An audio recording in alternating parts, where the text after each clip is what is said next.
Good afternoon. आवाज येते का बघा?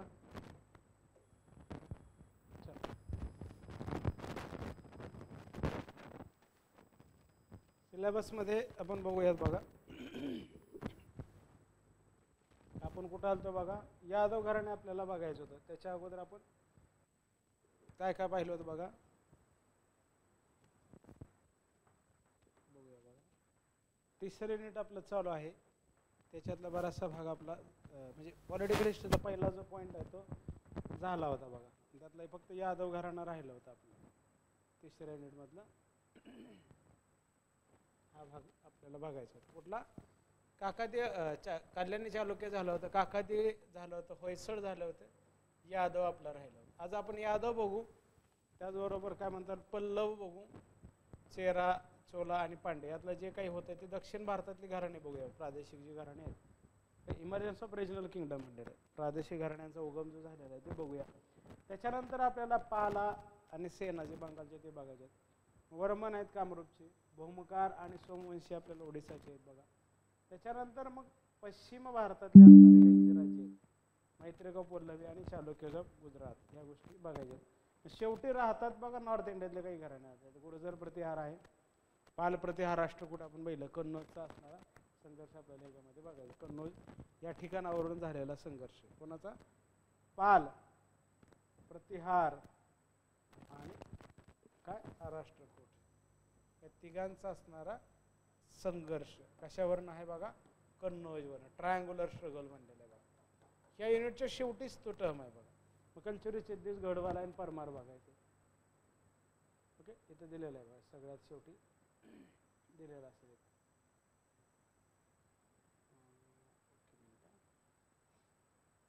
ते बघूया बघा अर्ली मिडियलमध्ये. आता आपण बघूया बघा यादव घराणा. आपण बघूया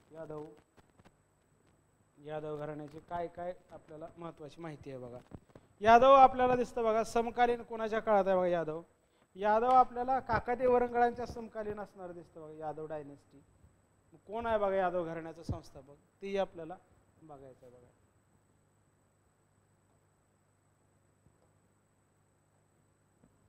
unit 3 Yadav dynasty.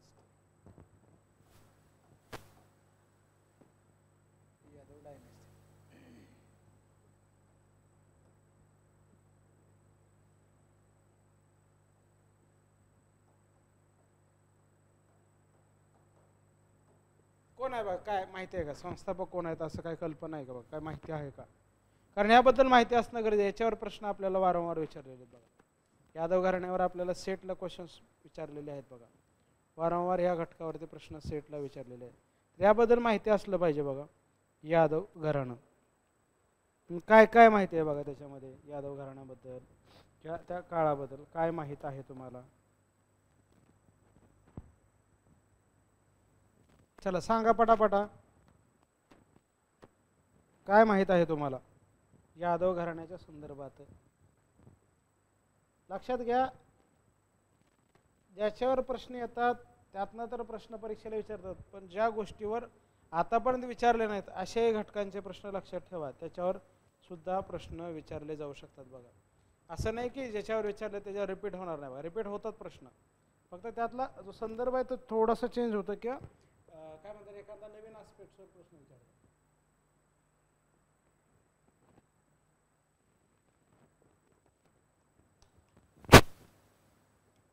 Yadav dynasty chronological order पण आपल्याला बघायची आहे. त्याच्यामध्ये यादवांची क्रोनॉलॉजिकल ऑर्डर काय आहे, कशा प्रकारचं आहे तेही बघायचं आहे. त्याचबरोबर आपल्याला काय म्हणता येईल की जसं होयसळ आपण बघितलं, वरंगळ काय काकाती वरंगळ बघितलं, होयसळ बघितलं, आपल्याला देवगिरीची यादव बघायचं. आता देवगिरी कुठं आहे बघा?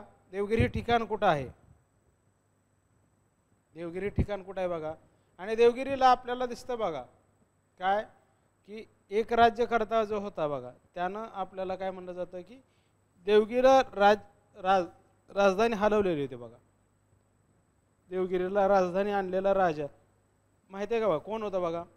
दौलताबाद देवगिरी या ठिकाणी कॅपिटल शिफ्टिंग आपल्याला झालेली दिसते बघा. कुठल्या? तुघलकांच्या काळामध्ये कॅपिटल जे शिफ्टिंग झाले होते, capital transfer of capital from Delhi to Daulatabad या प्रकारचं बी आपल्याला झालेलं माहिती आहे बघा. तो कोण होता बघा राज्यकर्ता किंवा दिल्ली सल्तनतला कोणता सुलतान होता बघा. देवगिरीपासून आपल्या काय म्हणतात दिल्लीपासून देवगिरीपर्यंत आलेला किंवा दौलताबाद असणारा.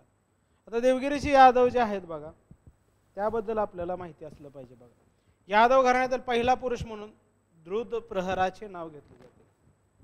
द्रुद प्रहराचे नाव हे आपल्याला याचा मूळ पुरुष म्हणून घेतलं जातं. याचा पहिला पुरुष ज्याला आपण संस्थापक सुद्धा म्हणता येऊ शकतो. त्यामध्ये त्याचा उल्लेख येतो बघा. मूळ पुरुष म्हणून आपल्याला आलेला दिसतं. तरी पहिला सेनचंद्र याने प्रथम राष्ट्रकूट राजाकडून आपली अधिकृत सरदारकी मिळवली. म्हणजे काय म्हणता येईल की राष्ट्रकुटांचे सरदार यापासून ते यादव वेगळी डायनेस्टी म्हणून आपल्याला या यादव घराण्याची संस्था किंवा एक राज्य म्हणून बघायला लागतं. सेनाचंद्र म्हणलेलं आहे बघा. पहिला सेनाचंद्र त्यानंतर असणारा काय पहिला सेनाचंद्र. पहिला सेनाचंद्र यानं काय केलं राष्ट्रकूट आहेत बघा. राष्ट्रकूटांची आपल्याला काय म्हणलं जातं की जे आहे त्या वतीनं काय म्हणता येईल की अधिकृत सरदारकी मिळवली. काय म्हणता येईल की सरदारकी मिळवण्यामध्ये आपल्याला असणारं दिसतं. म्हणजे भारताच्या इतिहासात किंवा जगाच्या इतिहासात कुठेही तुम्ही बघितलं तर लक्षात घ्या कोणतंही राजघराणं जे आहे काय कोणतंही राजघराणं जे आहे ते राजघराणं एकतर सत्यसंबंधात असणारं दिसतं बघा. म्हणजे राजघराणं जे आहे कोणतंही असू दे भारतातलं असो जगातलं कोणतंही घराणं डायनेस्टी जे वर आलेले आहे बघा त्याचा जो संस्थापक आहे प्रशासनाशी जोडलेलाच आहे बघा. म्हणजे डायरेक्टली किंवा इनडायरेक्टली म्हणजे कुठेतरी तो सरदार आहे किंवा कुठेतरी तो राज्यकर्ता आहे कुठेतरी तो राज्यपाल आहे किंवा नातलग आहे. म्हणजे एकतर फॅमिली रिलेशन आपल्याला असलेलं दिसतं किंवा एकतर त्यातलं सरदार आहे की आर्मी कमांडर या प्रकारचं ओरिजिन आपल्याला दिसतं बघा. कोणत्या बी राज्य जसं अल्लाउद्दीन खलजी बघा तुम्ही अल्लाउद्दीन खलजीचं बी आपल्याला त्याच पद्धतीने दिसतं बघा. काय अल्लाउद्दीन खलजीचं बी आपल्याला काय म्हणता येईल की त्याच प्रकारे बघायला येतं. त्याचा जो जलालुद्दीन खलजी आहे तो आपल्याला तुघलकांच्या दरबारात आहे का बघा. तुघलक नंतर आहे लक्षात घ्या. म्हणजे टर्म्स आपल्याला थोडंसं चेंज केलं तरी ऑप्शन्स चुकू शकतात बघा. म्हणजे तुघलक हे नंतर आहेत पहिल्यांदा यादव आहे आपल्या काय खलजी घराणे आहेत बघा. कधी आहे खलजी 1296 90 ते 96 आला जलालुद्दीन खलजी 96 पासून 16 पर्यंत आपल्याला अल्लाउद्दीन खलजी असणारा दिसतो बघा.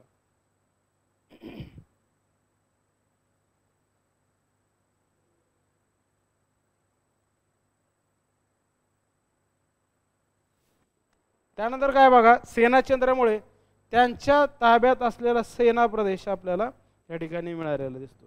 सेना प्रदेश जो आहे तो आपल्याला या ठिकाणी बघायला मिळतो बघा. म्हणजे प्रत्येक ठिकाणचं आपल्याला माहिती असलं पाहिजे बघा काय काय आहे कसं आहे ह्या गोष्टी कळायला पाहिजेत बघा. काय म्हणतात सेनादेश असे नामाभिमान प्राप्त झाले. यादव घराण्यातील दुसऱ्या भिल्लमच्या काळात बादामीच्या चालुक्याने राष्ट्रकूटाची सत्ता उलटवून टाकली. साहजिकच भिल्लमांनी आपली निष्ठा चालुक्याकडे. त्यानंतर यादव घराण्यात कोण कोण राजा आलेलं दिसतं बघा. वेसुगी काय दुसरा भिल्लम नंतर वेसुगी दुसरा भिल्लम नंतर काय आणखी राज्यकर्ते काय बघा वेसुगी नावाचा राज्यकर्ता आहे. त्याच नंतर आपल्याला काय दिसतं बघा तिसरा भिल्लम आहे. तिसरा भिल्लम आहे आणि चौथा भिल्लम आहे. चौथा भिल्लम हे आपल्याला काय म्हणलं जातं वंशावळ आपल्याला दिसते बघा. ह्या घराण्याची असणारी वंशावळ म्हणून आपण ह्याकडे ते बघतो बघा. आपण या घराण्याची वंशावळ म्हणून आपल्याला बघायला लागतं. त्यानंतर काय बघा चौथा भिल्लम नंतर दुसरा सेनाचंद्र आपण वर देऊ गेलं सेनाचंद्र तर काय दुसरा सेनाचंद्र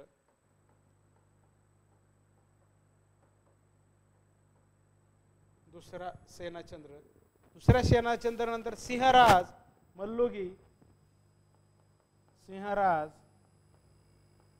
नंतर आहे बघा मल्लुगी नावाचा राजा आहे बघा मल्लुगी. त्यानंतर आहे मल्लुगी नंतर कुठला आहे बघा, पाचवा भिल्लम. हा सगळ्यात महत्वाचा राजा आहे बघा, पाचवा भिल्लम. पाचवा भिल्लम हा काय म्हणतात की ह्या घराण्याचे असणारे राजे दिसतात बघा. जसं आपण वेस्टर्न चालुक्य बघितले तसं आपण या घराण्याबद्दल किंवा काय यादव घराण्याबद्दल पण आपण बघूया. काकातीय बघितलं आपण, वेस्टर्न चालुक्याच बघितलं, यादव डायनेस्टी बद्दल काय आपण बघूया बघा. पाचवा भिल्लम, चालुक्याची सत्ता नष्ट होण्याच्या मार्गावर असताना पाचवा भिल्लम यादवांच्या गादीवर आला. यादव घराण्याचा महत्वाचं जे काही पॉलिटिकल सेंटर जे आहे आपल्याला कुठलं दिसतं बघा, देवगिरी किंवा दौलताबाद. आजच्या काळात त्याला दौलताबाद म्हणलं जातं बघा. पाचवा भिल्लम आपले स्वातंत्र्य जाहीर केले. पाचवा भिल्लम हा यानं इथून वेगळी गादी म्हणून बघायला सुरुवात झाली बघा. एक वेगळं राज्य घराणं म्हणून यादवांच्या घराण्यामध्ये सुरुवात झालेली दिसते पाचव्या भिल्लम पासून. यादव डायनेस्टी काय बघा कालखंड 1187 एडी ते 1187 एडी ते 1317 एडी कालखंड आहे बघा. 1187 ते 1387. पुढे शतकभर टिकून राहिलेल्या यादव साम्राज्याचा पाया पाचव्या भिल्लमनेच घातला असलेला दिसतो. त्यानं कधी 1187 पाचव्या भिल्लमनं राज्य उभा केलेलं दिसतं. 1187 या यादव घराण्याचे वेगळे संस्थापक किंवा वेगळं राज्य याची स्थापना आपल्याला केलेली दिसते बघा. पाचव्या भिल्लमनं कधी 1187.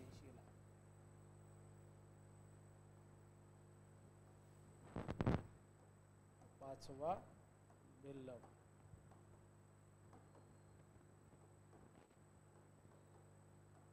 यादव घराण्याची स्थापना.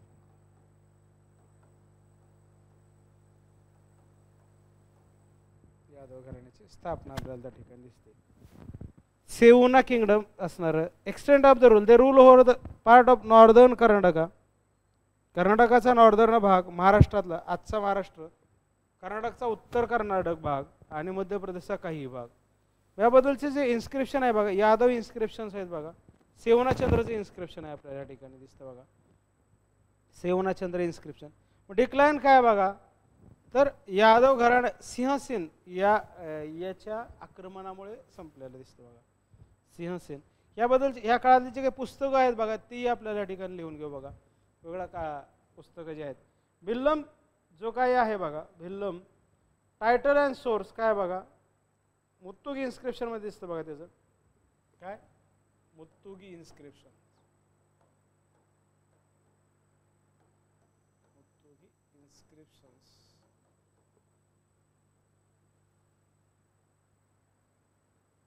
कोण भिल्लम याच्या असणारा भिल्लम. तुझं टायटल काय बघा, चक्रवर्तीन यादव. चक्रवर्तीन यादव याचं आपल्याला टायटल असलेलं दिसतं. त्याच्यानंतर काय म्हणता येईल की he establish the independent kingdom of Yadava. यादवांचं स्वतंत्र असं राज्य यांनी वसवलेलं दिसतं. यादवांचं स्वतंत्र असं राज्य या राज्यकर्त्यांनी वसवलेलं दिसतं बघा.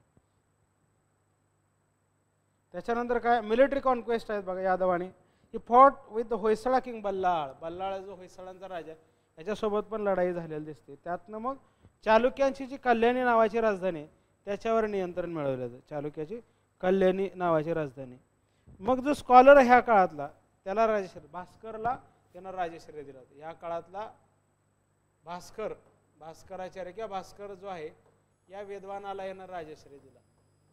विद्वान होता त्याला राजश्री दिला.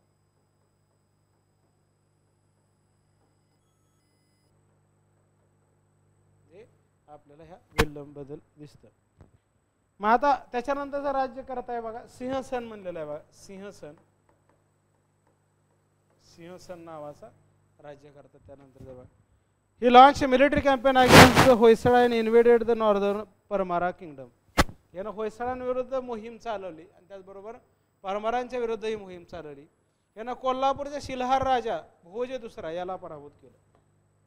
काय कोल्हापूरचा भोज राजा, कोल्हापूरच्या शिल्हार घराण्याचा भोज राजा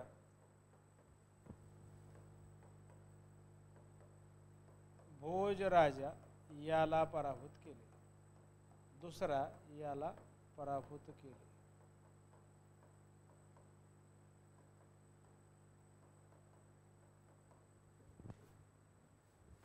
समकालीन याच्यामध्ये सारंगदेव, चांगदेव, अनंतदेव यांना त्यानं काय म्हणतात की समकालीन जे लोक होते त्याला राजश्री दिले.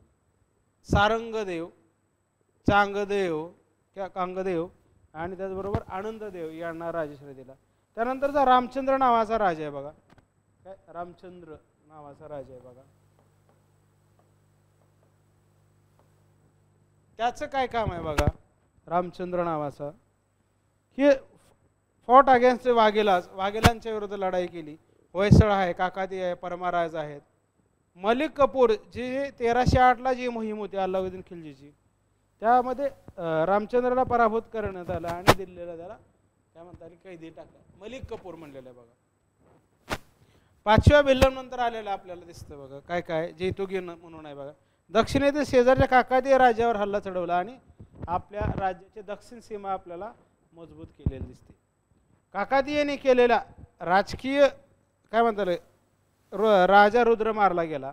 पुत्र गणपती कैद झाला आणि काकातीयाचे राज्य आपल्या राज्यात समाविष्ट करण्याऐवजी जैतुकीने युवराज गणपतीस मुक्त केले आणि त्याची काकातीय गादीवर प्रतिष्ठा केलेली काय म्हणतात प्रतिष्ठापना परत एकदा काकातीयाच्याच राजाला परत त्या पदावर बसवलेलं दिसतं. जैतुकी केवळ शूर पराक्रमी राजा नव्हता तर तो विद्वानांचा आश्रयदाता होता. सिंहन म्हणजे याच्या अगोदर सिंहसन म्हणलेला याच्या अगोदर मध्ये एक राजा झाले वेगळ्या सोर्सेसमध्ये माहिती मिळते. जैतुकी नावाचा राजा आहे. जैतुकी हे आपल्याला या काळात असणारा दिसतो. उल्लेखनीय यश संपादन केले. दक्षिणेतील ह्या होयसळ सत्तेवर मिळवलेल्या यशामुळे उत्साहित होऊन सिंहसाने आपले परंपरागत शत्रू असलेले उत्तरेतील माळव्याच्या परमार आणि गुजरातचे सोळंकी यांच्यावरही मोहरा वळवल्या. म्हणजे तिकडं लक्ष दिलं त्यांनाही ताब्यात घेतलेलं दिसतं. त्याने माळव्याचा परमार राजा अर्जुनवर्मन यास नमवले. माळव्याचा जो परमार घराणा पण आपल्याला बघायचं. माळव्यामधलं जे परमार घराणं आहे तेही आपल्याला प्रादेशिक जी काही राज्यकर्ते जे निर्माण झाले अर्ली मिडिवलमध्ये emergence of regional kingdom in early medieval India त्यामध्ये आपल्याला बघायचं आहे. त्यानंतर मग काकादीय होयसळ सोळंकी यापैकी कोणतीही सत्ता यादवांना आव्हान देण्याचे धाडस करू शकले नाही. म्हणजे जेवढा आपल्याला यादव वाढल्या दिसतात त्यामध्ये आपल्याला बघावं लागेल. सिंहन उत्तम योद्धाच नव्हता तर तो संगीत साहित्य यांचा चाहता होता. सिंहन जो आहे तो बघा याच्या दरबारातील संगीत तज्ञ आपण पाहिलं सारंगदेव,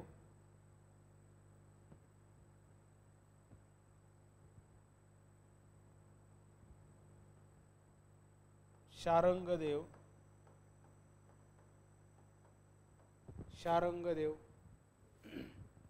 त्याच्यानंतर काय आणखी बघा अनंतदेव आणि चांगदेव हे काय संगीत तज्ञ. अनंतदेव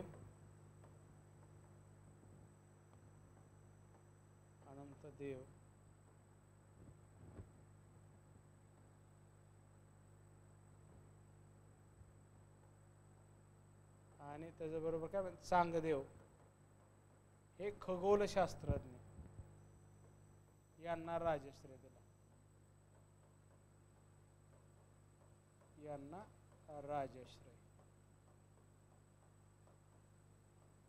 हे लिहून घे. हे नाव लिहून घे बघा. ही नावं जास्त महत्वाची आहेत बघा.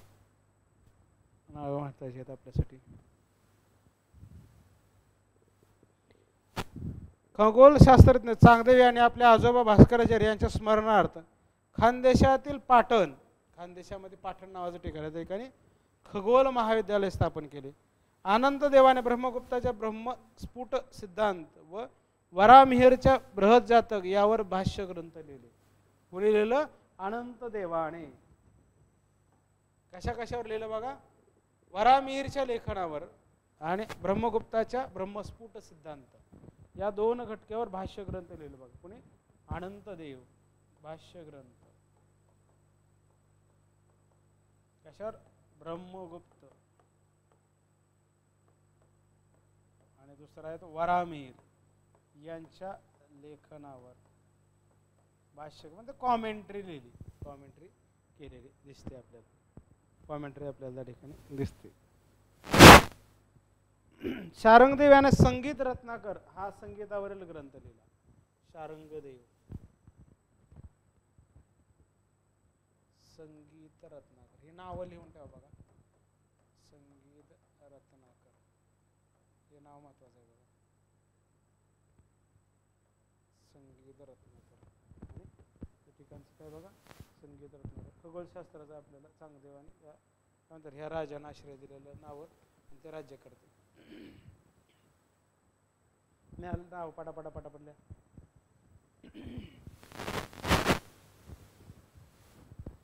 या यादवांनी परत काय काय कॉन्ट्रीब्यूट केलं, काय गोष्टी आहेत ते बघूया बघा आपण.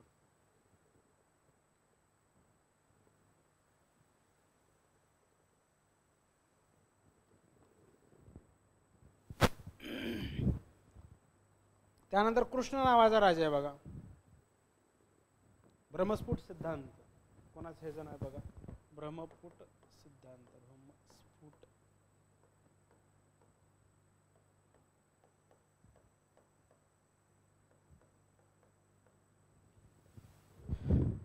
पुढचा बघू, नंतरचा राज्यकर्ता कोण आहे काय बघूया बघा.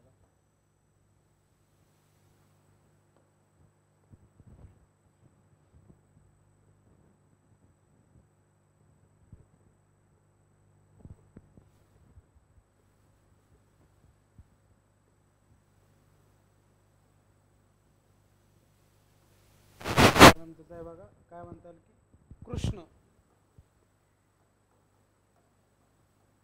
कृष्ण नावाचा राज्यकर्ता. यादव सत्ता सुस्थिर झाल्या भक्कम करण्यासाठी कृष्णाच्या बद्रे अनेक उत्तम मंत्री होते. याच्या कारकिर्दीत आद्य शंकराचार्य लिखित वेदांत सूत्र भाष्य या ग्रंथावर आधारित भामती या टीकाकार ग्रंथावर वेदांत कल्पतरू हा भाष्य ग्रंथ लिहिला गेला. त्यामध्ये काय शंकराचार्य लिखित, शंकराचार्य लिखित, शंकराचार्य लिखित वेदांत सूत्र भाष्य, वेदांत सूत्र भाष्य, वेदांत सूत्र भाष्य या ग्रंथावर आधारित, या ग्रंथावर आधारित, ग्रंथावर आधारित काय म्हणतात की भामती या टीका ग्रंथावर, भामती या टीका ग्रंथावर आधारित,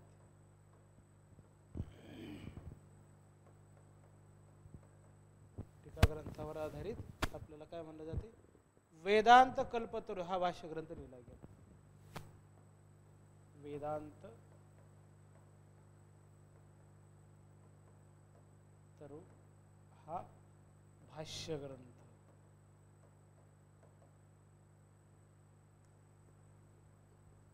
वेदांत सूत्र भाष्य कोणाचं, शंकराचार्य. भामती या टीकाकार ग्रंथावर त्याच्यावर आधारित असणारा भामती, त्याच्यावर आधारित असणारा वेदांत कल्पत. महादेव त्यानंतरचा आहे बघा, महादेव नावाचा राज्यकर्ता आहे. महादेव, महादेव नावाचा राज्यकर्ता आहे बघा. यादव घराण्याचा असणारा महादेव नावाचा राजा. काकादेव रुद्रंबा या राणी बरोबर महादेवाने यशस्वी लढा दिला. जी काकादेव वरंगळची जी राणी होती बघा, रुद्रमादेवी म्हणलेला. मात्र राणी या लढाईत मारली गेली. त्याचप्रमाणे होयसळ राजा दुसरा नरसिंह याला यादवाच्या आधिपत्याखाली आणण्याचा यशस्वी प्रयत्न झाला. प्रसिद्ध स्मृती ग्रंथकार हेमाद्री हा महादेवाच्या मंत्रीगणामध्ये होता. हेमाद्री नावाचा स्मृती लिहिणार बघा, हेमाद्री. हेमाद्री आपल्याला याच्या मंत्रिमंडळामध्ये असलेला दिसतो बघा. त्याने महादेवाच्या कारकिर्दीत व्रतखंड हा ग्रंथ लिहिला. कोणी, व्रतखंड ह्या हेमाद्रीने लिहिला. व्रतखंड हा ग्रंथ लिहिला.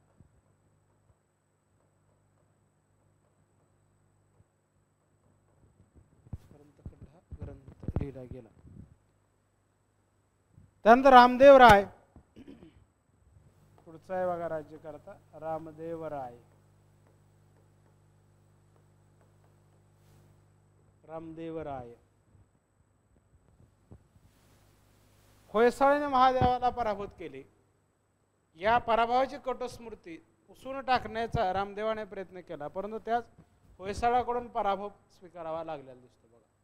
म्हणजे एकच नाही तर ज्या होयसाळाविरुद्ध ते केलेत त्यांच्याकडून हा आपल्याला काय म्हणलं जातं की पराभव स्वीकारावा लागलेला दिसतो. त्याच्या कारकिर्दीची अखेरची 20 वर्ष यादव घराणे नामशेष होण्यास कारणीभूत झाले. म्हणजे नंतरच्या 20 वर्षात हे डिक्लाइनला चाललेलं दिसतं यादव घराणं. या तहामुळे रामचंद्रांचे राज्य वाचले, परंतु सार्वभौमत्व गमावले. म्हणजे राज्य दिसतं असलेलं पण त्यातले जी काही काय म्हणतात सॉव्हरेंटी ही संपलेली दिसते बघा. सॉव्हरेंटी आपल्याला त्या ठिकाणी संपलेली दिसते बघा. अल्लाउद्दीन खिलजीनं 1296ला काय म्हणतात देवगिरीवर 1296ला अल्लाउद्दीन खिलजीने स्वारी केली देवगिरीवर. स्वारी आपल्याला ह्याच्यात बघायचं आहे. देवगिरीवर स्वारी केली, आक्रमण केलं बघा. ही लाईन लक्षात ठेवा. 1296 अशी का लिहिली आडवी तर तुम्हाला कळलं. यादव घराण्यामध्ये देवगिरीच्या काळात म्हणजे कोणाच्या रामदेवरावाच्या काळात अल्लाउद्दीन खिलजीनं देवगिरी. आपल्याला जर प्रश्न विचारला खालीलपैकी कोणत्या यादव घराण्याच्या काळामध्ये अल्लाउद्दीन खिलजीनं देवगिरीवर आक्रमण केलं तर तो रामदेवरायाच्या काळात अल्लाउद्दीन खिलजीनं 1296ला. आणि त्याच्या अगोदर आपल्याला जलालुद्दीन खिलजी आहे बघा. नंतर आपल्याला मुबारक शाह खिलजी नंतर आहे बघा. 1316 नंतर आपल्याला मुबारक शाह खिलजी अल्लाउद्दीन 96 पासून 16 पर्यंत 1296 ते 1316 यापर्यंत आपल्याला अल्लाउद्दीन खिलजी असलेला दिसतो. या परिस्थितीचा फायदा घेत त्याच्या दक्षिण उत्तर भागातील परंपरागत शत्रूंनी उठाव केला. रामदेव 1303 ते 4 पर्यंत अल्लाउद्दीन खिलजीस तहा ठरल्याप्रमाणे खंडणी देत होता. म्हणजे काय जे काही ट्रिब्यूट होतं बघा, ट्रिब्यूट तो देताना दिसतो.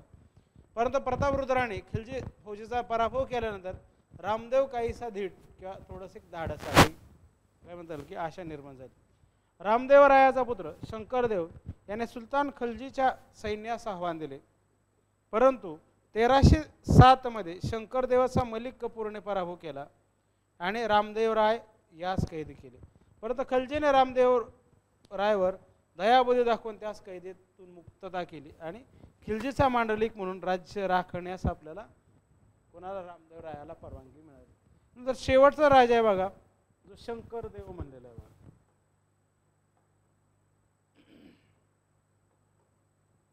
ही पॉलिटिकल हिस्ट्रीमध्ये आपण बघतोय.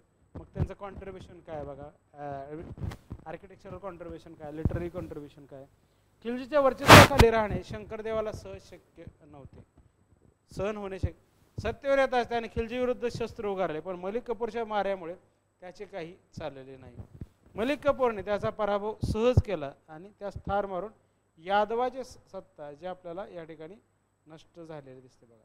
मग आपल्याला प्रश्न काय बघा, यादवाच्या क्रोनॉलॉजीवर प्रश्न विचारला जाऊ शकतो किंवा यादव घराण्यातला जो राज्यकर्ता आहे किंवा कुणाच्या काळात अल्लाउद्दीन खिलजीनं देवगिरीवर स्वारी केली अशा प्रकारचा एक प्रश्न बनला जाऊ शकतो. किंवा सारंगदेव, चांगदेव आणि आनंददेव हे कुणाच्या काळात होते तर सिंहसन दिसतं. सारंगदेवाच्या पुस्तकाचं नाव काय बघा, वेदांत सूत्रसार जे आपल्याला पुस्तकाची नाव आहेत बघा, ही नावं किंवा जो काही आहे भास्कराचा जो नातू आहे त्याच्यावरनं आपल्याला काही प्रश्न बनला जाऊ शकतो. बरोबर.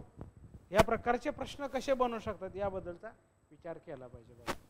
काय काय प्रकारचे प्रश्न या ठिकाणी बनले जाऊ शकतात किंवा कसे बनले जाऊ शकतात याचा वारंवार विचार करायला पाहिजे बघा. कारण प्रश्न तुम्हाला कळाले तरच आणि तरच तुम्हाला त्याच्यातून मार्क मिळणार आहेत बघा. प्रश्नांचं नेचर तुम्हाला कळालं पाहिजे, काय प्रकारचे प्रश्न विचारतात आणि कसे विचारतात हे कळलं पाहिजे बघा. तुम्हाला एक्झाम पॅटर्न हा कळाला पाहिजे बघा. परीक्षेमधला जो सगळ्यात महत्त्वाचा कोर असतं की तुम्हाला काय करायचं हे कळलं पाहिजे. काय करायचं हे कळलं पाहिजे बघा. काय करायचं कळलं तरच त्या गोष्टी आहेत बघा. ओके, ठीक आहे. आपण आता बघूया बघा यादव घराणं आपण बघतो. एक मिनिट.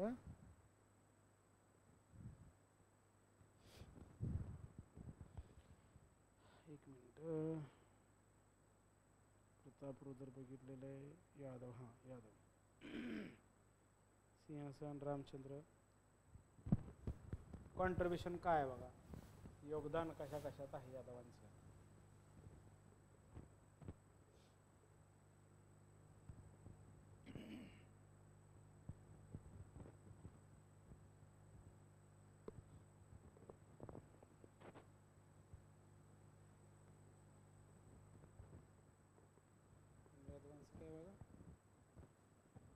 गोंडेश्वर टेम्पल सिन्नरचं आहे बघा, आर्किटेक्चर गोंडेश्वर टेम्पल सिन्नर.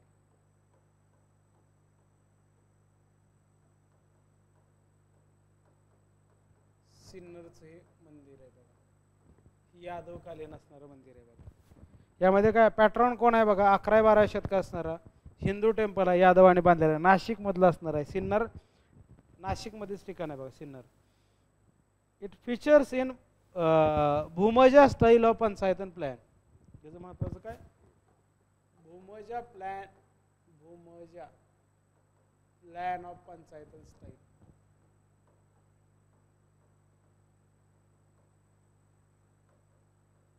या प्रकारचं त्याचं वैशिष्ट्य आहे बघा. फीचर काय आहे तर Bhumija style of panchayatana style with a main shrine dedicated to Shiva, जे काय शिवाला प्रेरित असणार आहे. लिटररी कॉन्ट्रीब्युशन मध्ये आपण बघूया बघा, त्याचं कॉन्ट्रीब्युशन काय आहे, कॉन्ट्रीब्युशन इन लिटरेचर काय आहे बघा यादवांचं. कॉन्ट्रीब्युशन इन लिटरेचर जसं आर्किटेक्चरचं आपण बघितलं, आर्किटेक्चरचं. Then we'll talk about in literature. त्यामध्ये काय बघा, author and their literary works, लेखक आणि त्याचा असणारा काय म्हणता येईल की लिहिणारा आणि त्याच्याबद्दलचा असणारा व्यक्ती, पुस्तक आणि पुस्तकाचं लेखक, अशा प्रकारचं आपण बघूया त्याच्यामध्ये. ठीक आहे बघा, नावं लिहितो बघा, ही नावं आणि ते लिहून ठेवा, याच्यावरचे जोड्या लावायचे क्वेश्चन्स विचारतात बघा. पहिला आहे बघा, पहिला मुकुंदराय,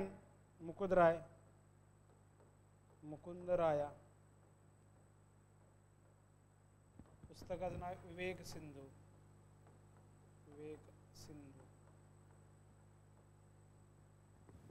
दुसरं आहे बघा काय म्हणता येईल की हेमाद्री आपण बघितलं बघा, नाव लिहितो बघा, हेमाद्री यादवांच्या दरबारात असणारा. चतुरंग चिंतामणी, यावर प्रश्न आलेला आहे बघा, चतुरंग चिंतामणी. त्यानंतर आहे बघा ज्ञानेश्वर,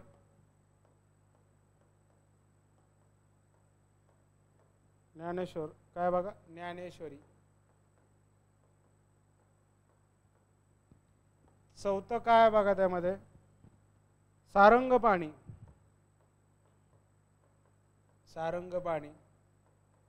पुस्तकाचं नाव आहे बघा संगीत रत्नाकर.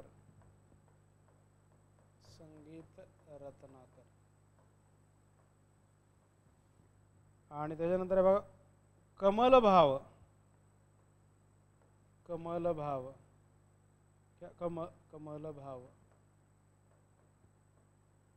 काय बघा शांती स्वर पुराण. सहावं काय बघा त्यामधलं अचना वर्धमान पुराण.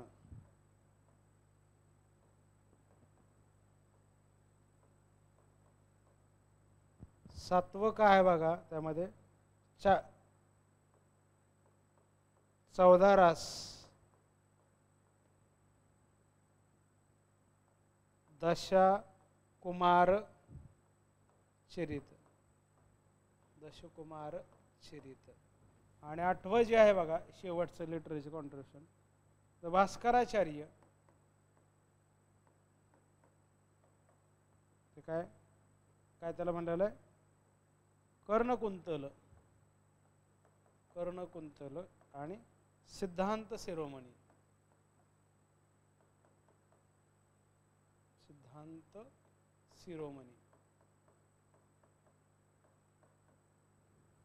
ही नावं सगळी लिहून घ्या बघा. हे सगळे नावं लिहून घ्या बघा. याच्यावरचा प्रश्न विचारला जाईल बघा.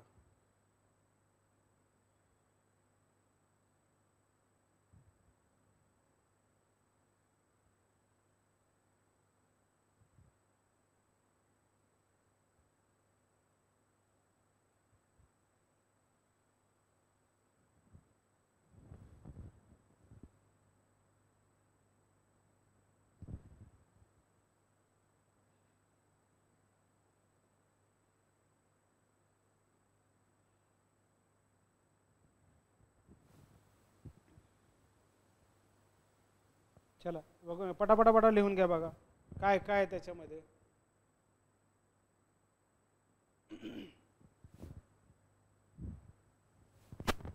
काय काय आहे नाव लिहून घ्या बघा. प्रश्न यावर आला कारण यावर प्रश्न विचारतात बघा. यादवांवर प्रश्न विचारतात. लक्षात घ्या. तुम्हाला जरी वाटत असलं की त्याच्यावरचे प्रश्न येत नाहीत पण विचारतात बघा. त्याच्यावरचे प्रश्न विचारतात बघा.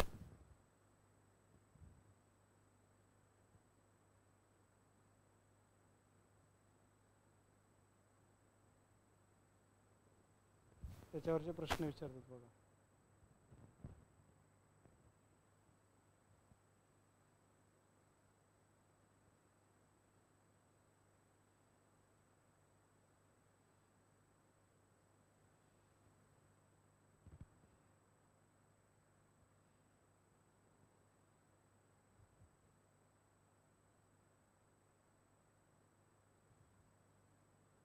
घेतलं का, लिहून घेतलं का बघा.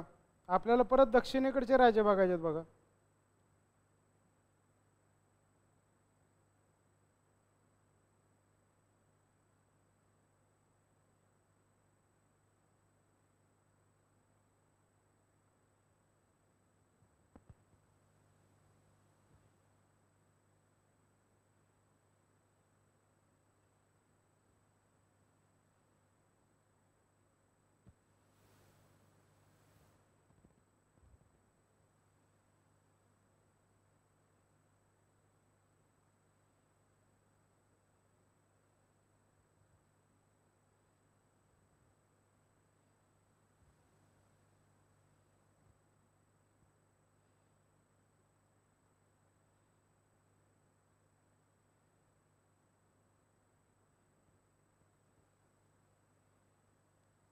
माहीम भटाचं आहे बघा. काय म्हणता येईल की माहीम भटाचं जे पुस्तकाचं नाव आहे बघा. काय माहीम भटाचं लीळाचरित्र. सारंगपाणीचं काय बघा पुस्तकाचं नाव. काय म्हणलेलं आहे सारंगपाणीचं. संगीत रत्नाकर. ज्ञानेश्वरांची ज्ञानेश्वरी आहे बघा. ज्ञानेश्वरांचं पुस्तकाचं नाव काय. ज्ञानेश्वरी आपल्याला त्या ठिकाणी विचारलेलं बघा. ज्ञानेश्वराची ज्ञानेश्वरी आहे. हेमाद्रीचं आपल्याला दिसतं बघा. हेमाद्रीचं चतुरंग चिंतामणी. काय म्हणता येईल की आपल्याला ह्या ठिकाणी बघायला पाहिजे बघा. यादवकालीन काय म्हणता येईल की लिटरेचर.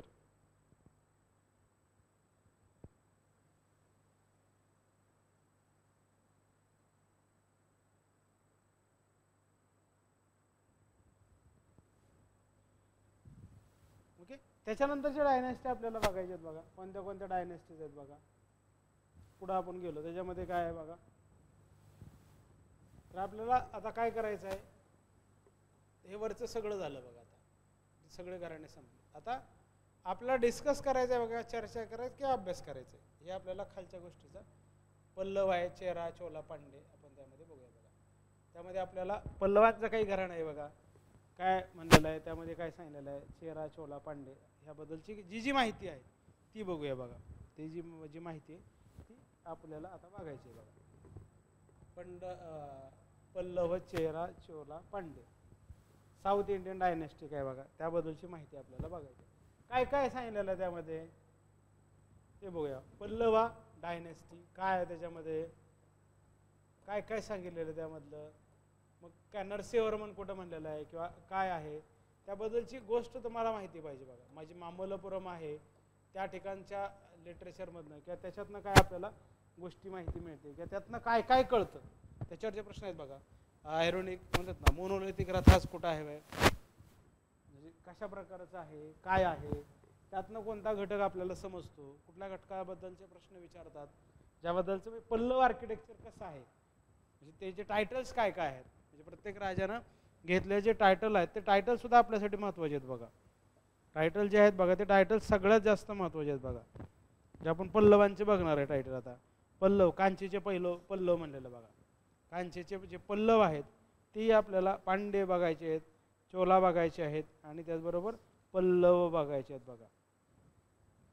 पल्लव कांची. पल्लव कोण होते बघा मुळात? पल्लवांबद्दल जर आपल्याला प्रश्न विचारला किंवा पल्लव कोण होते, पल्लवांच्या उत्पत्तीविषयी आपल्याला काय म्हणलं, काहीच्या मध्ये ते शक किंवा पार्थियन होते, तर परकीयांपैकी असावेत असं लोक म्हणतात. काही लोक त्याला काय परकीयांपैकी असावेत, किंवा तमिळ भाषेतला अर्थ दुष्ट असा आहे बघा. पल्लवांशी विविध मते आढळत असले तरी पल्लव हे जमातीचे नाव नसून बहुधा एका परकीय पहलववरून आलेला असावं.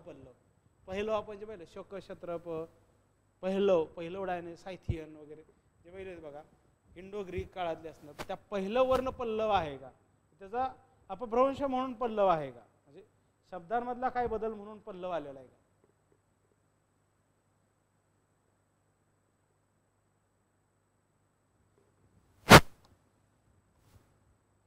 तर काय म्हणलेलं आहे, पल्लव विविध मध्ये आढळतात.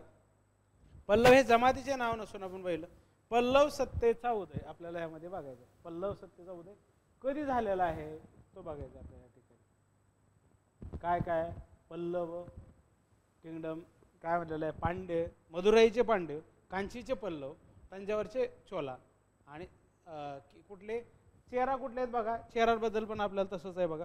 काही ना काही त्या प्रत्येकाच्या राजधानीवरनं त्यांची नावं आपल्याला असलेली दिसतात बघा. जसं पल्लवांमध्ये आपल्याला विष्णुगोप आहे, सिंहवर विष्णू आहे म्हणलं का. विष्णुगोप आपल्याला संस्थापक म्हणलं जातं, ज्याच्यामध्ये समुद्रगुप्ताने त्याचा पराभव केलेला तो विष्णुगोप आहे बघा. गुप्ता घराण्याचा आपल्याला राजा असणारा, ज्यांना दक्षिण पथाच्या धोरणामध्ये किंवा दक्षिण पथाच्या लष्करी अभियानामध्ये आपल्याला त्याचा पराभव केलेला दिसतो बघा. कोणाचा? या पल्लवाच्या जो काय राजा होता त्याचा पराभव केलेला दिसतो. आपण आता यातनं बघूयात बघा काय काय गोष्टी पल्लवांच्या आपल्याला माहिती होतात, किंवा पल्लवकालीन कोणत्या कोणत्या गोष्टी आपल्याला दिसतात, किंवा पल्लव काय आहे नक्की. Exact what is mean by Pallava, what is mean by Chera, what is mean by Pandya, what is mean by Chola. दक्षिण भारतात चालुक्याप्रमाणेच एक महत्त्वाची सत्ता म्हणून पल्लव सत्तेचा उल्लेख केला. पल्लव घराण्याच्या उदयासंबंधी इतिहासात फारशी माहिती नाही, पण जी माहिती उपलब्ध आहे त्यात इतिहासकाराने अनेक मतांतरे व्यक्त केलेली आहेत. म्हणजे कोणाचंही आपल्याला एक असं त्याबद्दलचं ठाम अभिप्राय किंवा ठाम त्यावरचं असणारं मत आपल्याला दिसत नाही बघा. म्हणजे आपल्याला मत वेगवेगळे दिसल्या नंतर आपण जास्त लोकांनी ज्याला स्वीकारलेलं आहे त्यालाच मान्यता द्यायची बघा. म्हणजे जास्तीत जास्त इतिहासकारांनी जी बाजू ओके म्हणलेलं आहे, म्हणजे इतिहासकार पण अपडेटेड मध्ये पोझिशनमध्ये बघायला. सध्याच्या काळातल्या जो इतिहासातला म्हणतात ना सगळ्यात ज्याचं मत, ज्या इतिहासकाराचं मत फायनल मानलं जातं तो इतिहासकार काय म्हणतोय बघायचं, त्याच्या आधारे आपण म्हणायचं हां हे आपल्याला त्यामध्ये मानता येऊ शकतं. त्यात इतिहासकाराने अनेक मतांतरे व्यक्त केली. 3ऱ्या शतकापासून पल्लव घराणे राज्य करू लागले. त्यात त्यांची सत्ता 6व्या शतकापासून 9व्या शतकापर्यंतच अस्तित्वात होती. म्हणजे ते अगोदर आले पण त्याच्यामध्ये तेवढं त्यांचं अस्तित्व असलेलं दिसत नाही. किंवा काय काय आहे त्याच्या अगोदरचं बघूया बघा. काय काय आहे बघूया बघा त्याच्यामध्ये काय आहे, अजून कशात सापडते बघूया बघा आपण. Pallava kingdom in the Deccan and south, याच्यामध्ये पण काय दिलेलं आहे पल्लवांबद्दल. आपल्याला जेवढे प्रश्न ज्या ज्या सोर्सेसमधनं क्वेश्चन्स विचारले जातात बघा त्या सगळ्या घटकाला आपण हात लावतोय बघा. त्यामुळे थोडं आपण डिटेलच घेतोय बघा. म्हणजे आपला प्रश्न आपल्या समोर प्रश्न आला की तो चुकायलाच नको. काय आपल्या समोर प्रश्न आला की तो चुकायलाच नको या पद्धतीने आपण जातो बघा. जसं इथं दिलेलं आहे बघा, चालुक्याचा राईज काय आहे बघा, पांड्याचा राईज काय आहे, त्याचबरोबर काय म्हणलेलं आहे आपण ह्यातला पल्लवांचा फक्त बघायचा, ह्यातला फक्त पल्लव बघायचा आपण. म्हणजे ज्या ज्या ठिकाणचा आपल्याला गरजेचं आहे त्या त्या ठिकाणचा पल्लव सगळीकडला समजून घ्यायचा आपण. जसं इथं चालुक्य पल्लव म्हणलेलं, the rise of Pallava began with Simha Vishnu. आपण ते सुरुवातीला सिंह विष्णू किंवा विष्णुगोपचा पराभव आपल्या समुद्रगुप्ताने केला, पण त्याच्या अगोदरचा राजा त्याच्यानंतरचा राजा आहे बघा. हे put to an end the Kalabhra integration Tondai mandalam, कांचीमधल्या प्रदेशात असणारे जे काळभ्र होते यांचा जो काही उठाव होता, दमार, काळभ्र आणि कायवार या प्रकारचे उठाव आपल्याला दिसतात बघा भारतात. शेतकरी त्यामध्ये राहणार. Extended his southern king word to the Kaveri delta. पल्लवांचा भौगोलिक रिजन पण बघू. He was succeeded by the Mahendravarman force who annexed territory in the north up to the river Krishna. The Pallava king also secured submission from the neighboring chieftain and king reach out the zone of influence of Chalukyas, Badamis of Chalukya, Pandyas. Pandya had to accept their lordship briefly. Thus, by the middle of the 7th century, the Pallava had set up a powerful regional kingdom in South India. दक्षिण भारतातलं प्रभावी राज्य निर्माण आपल्याला 7व्या-8व्या शतकात पल्लवांनी केलेलं दिसतं. Their power began to weaken from the mid-18th century when the Chalukyas were being replaced by the Rashtrakutas in the Deccan. By the early 10th century CE, the Pallava rule came to an end when Aparajita was defeated by the Aditya Chola. अपारजिता नावाचा जो राजा आहे शेवटचा, त्याला जोपर्यंत पराभूत करत नव्हता कोण, जो आदित्य चोला नावाचा राजा आहे, तोपर्यंत आपल्याला पल्लवा या ठिकाणी असलेले दिसतात बघा. ओके, हे आपण त्यातलं फक्त एक इंट्रोडक्शन लाईन बघितलं बघा. काय आहे पल्लवांच्या बद्दल आपल्याला माहिती असलेला घटक. पल्लवा काय आहे? पल्लवा, पल्लवा म्हणजे काय, पहिलं वर्ण आलेला पल्लवा आहे का, की कसं आहे, काय आहे, याबद्दलचे जे काही प्रश्न आहेत तेही बघूया बघा. पल्लव घराण्याचे असणारे प्रश्न हे लिहून घेतलंय का बघा. लिहून घेतलं नसेल तर लिहून बघा, एकदा चेक करा. नाहीतर आपण यादव घराण्यातले असणारे लिटरेचरचा भाग आहे बघा. Literature in Yadav dynasty, literature in Yadav dynasty.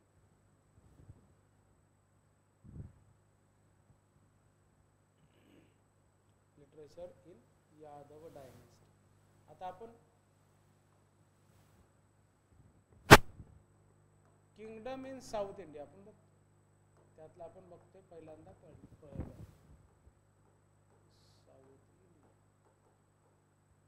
त्यातलं त्या पल्लव घराणा आपण बघतो. पल्लव घराण्यामध्ये कोण आहे, काय आहे ते आपण बघूया. पल्लव घराण्यात आपल्याला जे बघायचं आहे ते काय काय बघा. हिस्ट्री ऑफ साऊथ इंडिया, त्यामध्ये आपल्याला मॅप पण दिलेला आहे बघा. मॅप बघून घ्या. इतर ठिकाणी बघा, थोडा झूम करतो बघा. मॅप एका बाजूला घेतो, इकडं मध्ये घेतो. या ठिकाणी दिसतंय का बघा. हां दिसतंय, क्लिअर दिसतंय बघा. या ठिकाणी पल्लव आहे बघा. This is the Pallavas region, this is the Pandyas region, this is the Chera. Ganga आहे घराणं बघा. या बाजूला ही चेर आहे, हे गांग घराणं आहे. पल्लव आहे, पांडे आहे. वेंगे आहे, वेंगेचे चालुक्य, विष्णुकुंदीन, वेंगेचे चालुक्य, चालुक्याचे कडे पश्चिमेचे चालुक्य. कदंबाची डायनेस्टी आपण पहिले बघायच्या अगोदरच्या कदंबा घराणं. मॅप बघून घ्या. मॅप बघा. मोरियाच म्हणलेलं आहे बघा. दक्षिणेकडच्या किंवा श्रीलंकेतल्या भागाला मोरिया म्हणलेलं आहे बघा.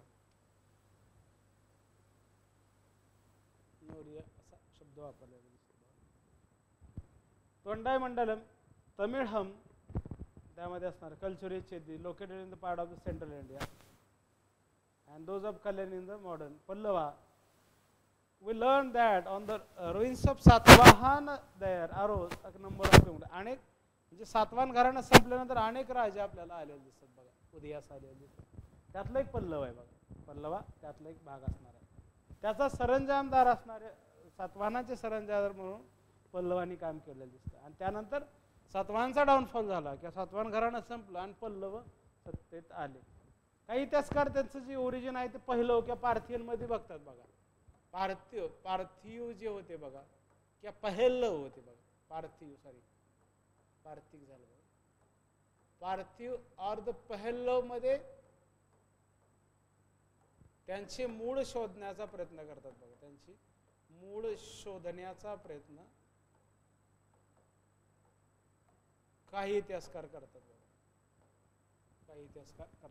काही इतिहासकार त्यांचं जे मूळ आहे पार्थियनमध्ये बघितलं, जे प्राचीन इराणमधले असणारे लोक जे होते 247 ते 224 CE या काळात भारतात असणारे, पण other believed that their origin was indigenous not foreign. काही इतिहासकार असं म्हणतात ते भारतातलेच होते ना की परकीय होते. काही लोक परकीय म्हणतात त्यांना.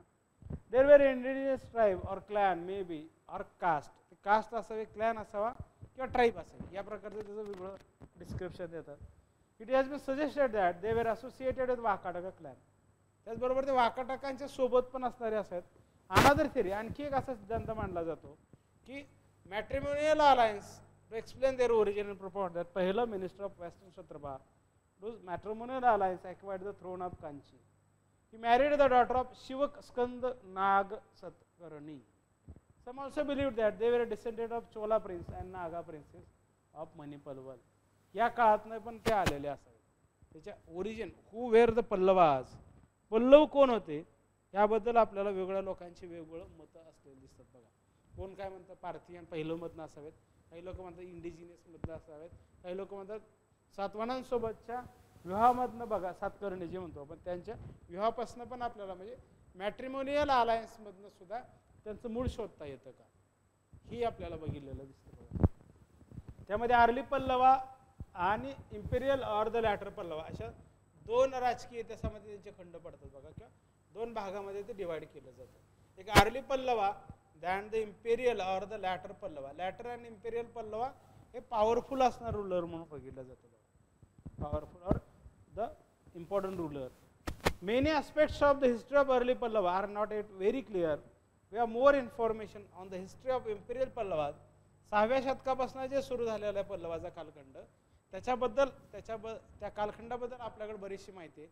पण त्याच्या अगोदरची जी काळ होता म्हणजे विष्णुगोप आहे, सिंह विष्णू आहे, म्हणजे समुद्रगुप्तकालीन किंवा त्या गुप्त काळातल्या किंवा त्यानंतरच्या काळातल्या गुप्तोत्तर काळातल्या असणाऱ्या पल्लवांबद्दल आपल्याला तेवढी माहिती उपलब्ध होताना दिसत नाही. नंतरच्या लढायांमध्ये आपल्याला चालुक्याचा वातापी और बादामी यासोबत त्यातनं काय आलेली माहिती दिसते.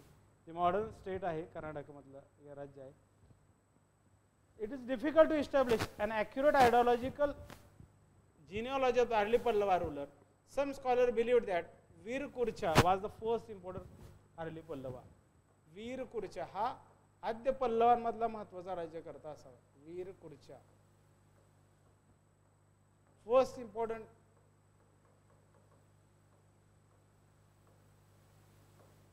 Important emperor of early Pallava.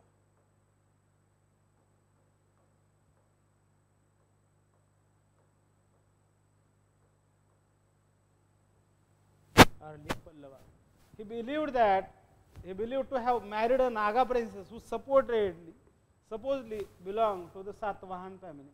Satavahana family सोबत असणारे यांचे वैवाहिक नातेसंबंध आपल्याला महत्त्वाचा भाग म्हणून बघायला लागतात.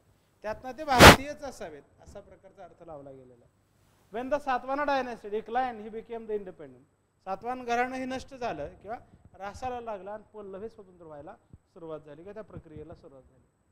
His grandson Kumar Vishnu occupied the Kanchipuram and established a kingdom in 200 BC and made Kanchipuram his capital. कोणी कुमार विष्णूनं स्वतंत्र झाला आणि कांचीला आपली राजधानी बनवली. कांचीचे पल्लव. काळभ्र invaded the kingdom and defeated him. काळभ्राने त्याच्यावर आक्रमण केलं, त्याला पराभूत केलं. त्यातनं अर्ली पल्लवाचं राजकारण किंवा सत्ता संपलेली दिसते. The Pallava were able to regain their lost power, political significance in the Tondai Mandalam when the Siha Vishnu आपल्याला दिसतो 575 ते 590 या काळात असणारा त्यानं काळभ्रांना पराभव केलं. काळभ्र कोण? सिंह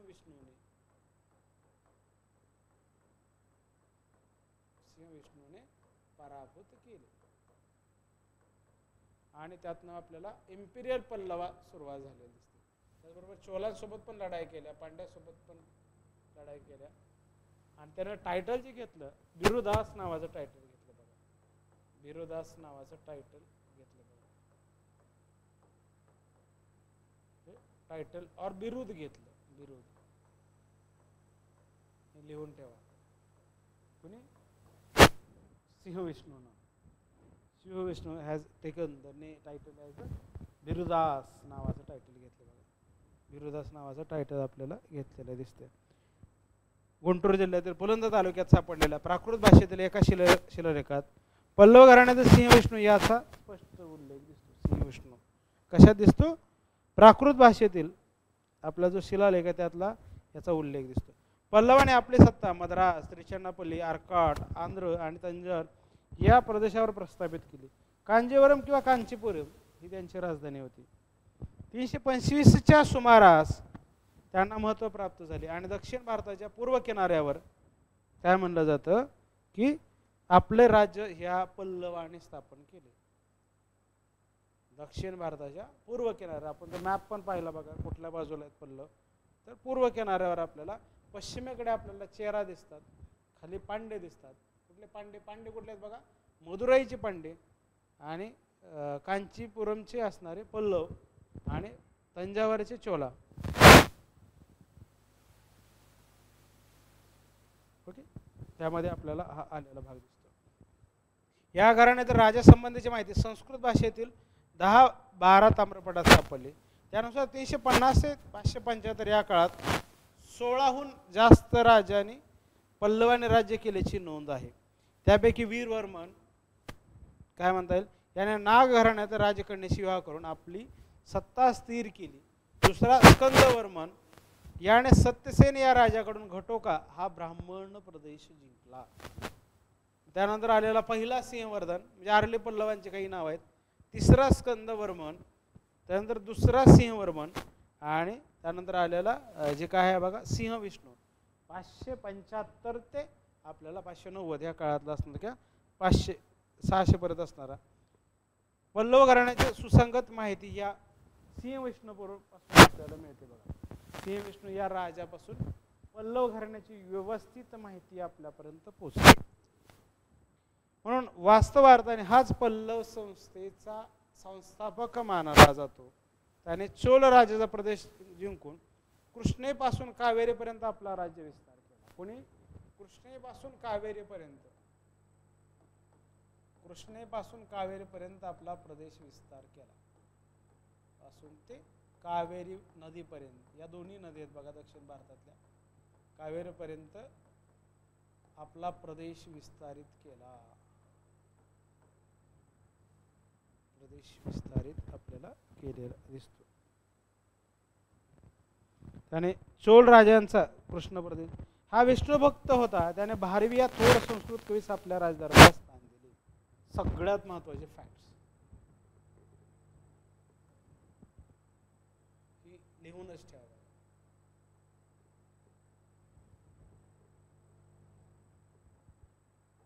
भारवी या थोर संस्कृत कवीस दरबारात स्थान दिले म्हणजे महत्वाचं आहे. भारवी लक्षात ठेवा. भारवी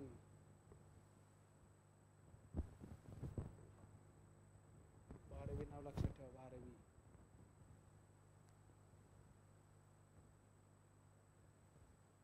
भारवी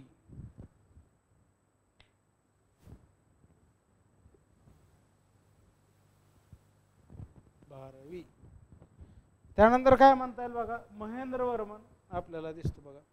महाबलीपुरम येथील आदिवराह मंदिरात सिंह विष्णू व त्यांच्या 2 राणे यांचे उठाव शिल्प सापडले आहे. कुठं? महाबलीपुरम या ठिकाणी आपल्याला त्यांची नाव सापडलेली.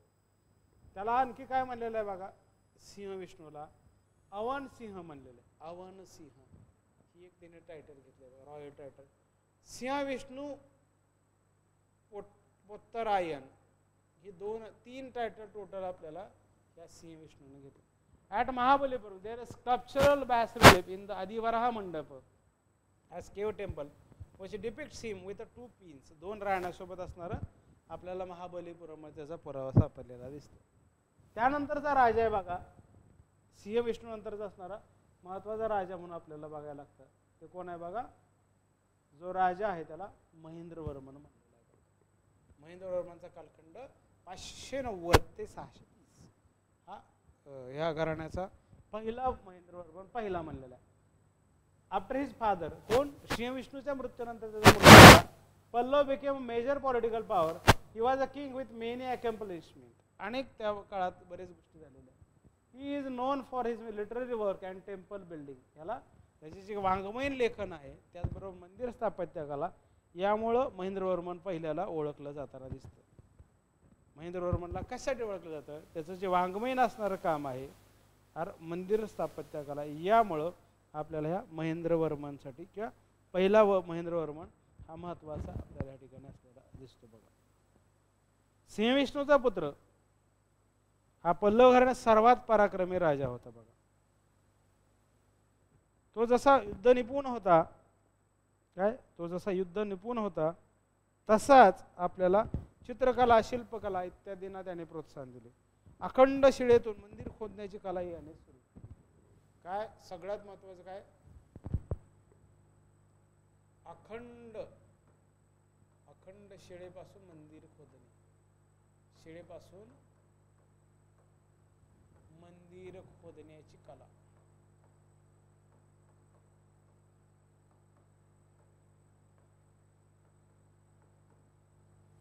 या राज्यकर्त्यापासून सुरुवात झाली. कुठला? सिंहविष्णू. वीणा प्लेयर आहे बघा. असतानाही कोण आहे? वीणा प्लेयर. वीणा प्लेयर.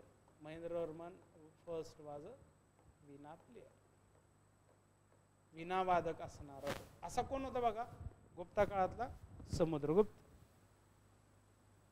गुप्ता काळातला आपल्याला कोण? समुद्रगुप्त दिसतो बघा तसा वीणा वादक असणारा समुद्रगुप्त. समुद्रगुप्त. अखंड शिळेतून याच काळात सिंगललूर, त्रिचन्नापल्ली, अर्कॉट जिल्हा या भागात अनेक मंदिरं होती. त्याच्या काळातच पल्लव चालुक्य संघर्ष सुरू झाला.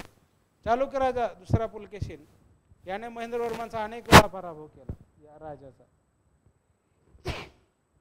त्याच पुलकेशीन दुसऱ्यानं हर्षवर्धनचाही पराभव केला होता बघा. त्यामुळे त्याला राज्याचा उत्तरेकडे विस्तार थांबवावा लागला. त्याने दक्षिणेकडे कावेरीपर्यंत आपले राज्य तो प्रथमतः जैन धर्मी होता, परंतु नंतर तो अप्पर या शिवभक्ताच्या प्रभावामुळे शिवभक्त झाला बघा. म्हणजे काय म्हणतात की पहिल्यांदा तो जैन होता, जैन ते शिव या प्रकारचं ट्रान्सफॉर्मेशन झालं बघा. जैन होतात ते जैन ते शिवभक्त कशामुळे झाला? अप्पर या कवीमुळे, अप्पर या कवीच्या प्रभावामुळे.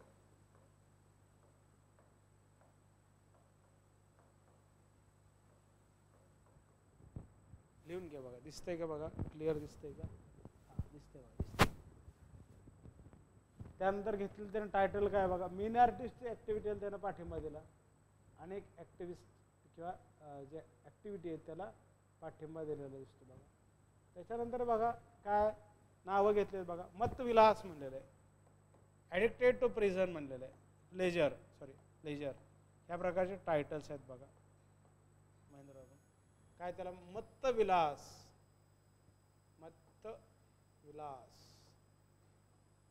त्यानं घेतलेलं टायटल मत्तविलास.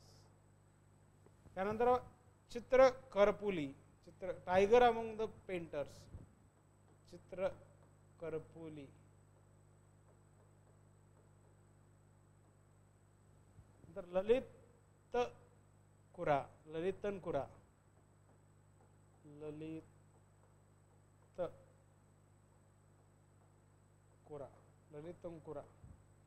नंतर गुणभ्र, वर्च्युअस गुण असणारा गुणभ्र.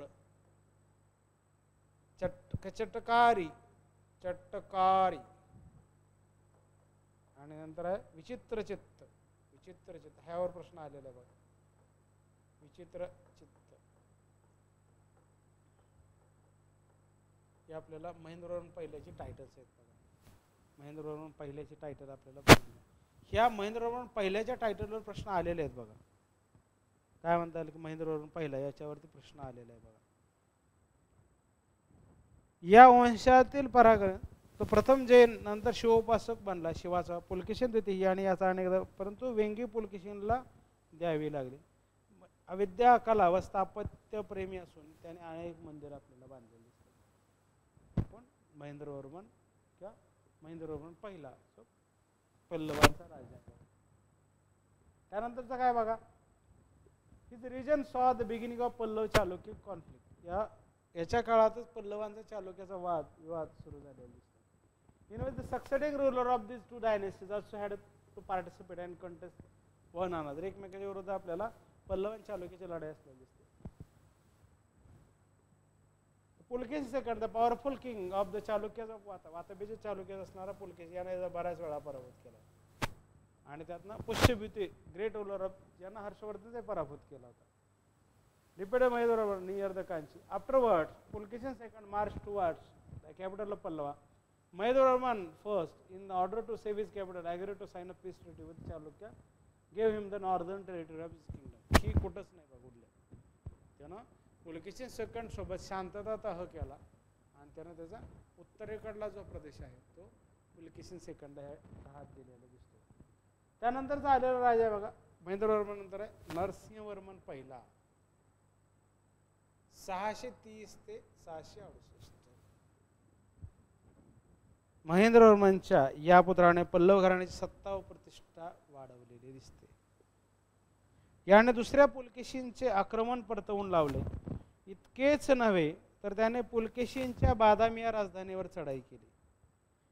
त्यास पुलकेशीन मारला गेला. याच्या काळात नरसिंहवर्मने चोल, केरळ, काळभ्र या राजांचा पराभव केला. त्याच वेळेस सिलोनचा राजपुत्र मानवर्मन या सिलोनवर हल्ला करून सिलोनचे राज्य मिळवून दिले. चिनी प्रवासी हियनसंग या नरसिंहवर्मनच्या राज्यात भेट दिली. कुणी नरसिंहवर्मनच्या राज्यास आपल्याला कुणी भेट दिलेली दिसते तर हियनसंग नावाचा जो हर्षवर्धनच्या दरबारात असणार काही होता त्यानं तो चिनी प्रवाशांना पण याच्या काळात याच्या दरबाराला भेट दिली होती. त्याच प्रवास वर्णनात नरसिंहाच्या कारकिर्दीविषयी बरीच माहिती मिळते. त्याच्या माहितीनुसार बौद्ध, जैन व वैदिक धर्माचे अनेक मंदिरे नरसिंहवर्मनने जो पहिला आहे त्यानं बांधले. पल्लव घराण्याचा सर्वात सामर्थ्यशाली समजला राजा त्याने पल्लव सत्तेत उत्कर्षाच्या शिखरावर नेले. त्याला टायटल जे आहे बघा मामल नावाचं टायटल घेतलं. He took the title as Mamalla, great warrior म्हणलं, श्रेष्ठ योद्धा.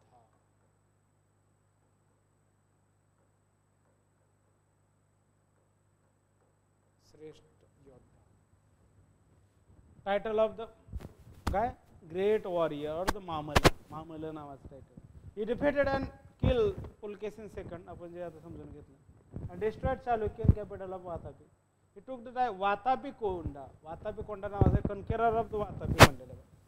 वातापी कोंडा नावाचं टायटल घेतलेलं आहे त्याने. वातापी कोंडा हे टायटल बिरुद घेतलं बघा. बिरुद दोन आहेत बघा, अगोदरचेच वेगळे. इथं मामल आहे आणि वातापी कोंडा हे दोन टायटल. वातापी कोंडा का तर ह्याला पराभूत केलं, त्याला मारलं गेलं. कोणाला? पुलकेशी दुसऱ्याला. आणि त्यालाच ग्रेट योद्धा म्हणलेलं आहे.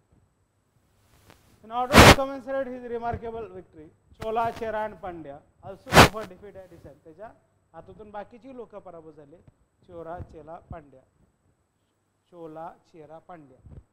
ही इन्व्हेटेड सेलोनवर पण त्यानं 2 वेळा आक्रमण केलं. त्यातल्या मनवर्मनला त्यानं काय म्हणता येईल की तो सिलोनचा जो राजकुमार त्याला बाहेर काढला आणि त्याला राज्य मिळवून दिलेलं दिसतं.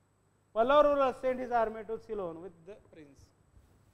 दो Manavarma was successful in getting the throne of Ceylon. मनवर्माला मग त्यातनं श्रीलंकेची जी काही गादी आहे ती मिळाली दिसते. श्रीलंकेची गादी कधी कधी नॉट पण ती जास्त काळ नाही पण ते होती.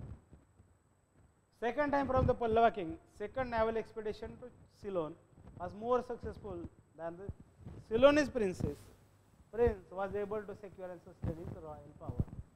It was during the region of Narasimhavarman I that the famous Chinese Buddhist traveler Huansung visited the Kanchipuram. 642 ला याच्यावर प्रश्न आलेला आहे. Huansung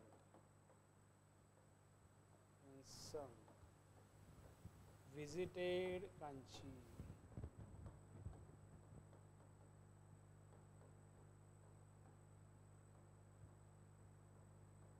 In 642 CE.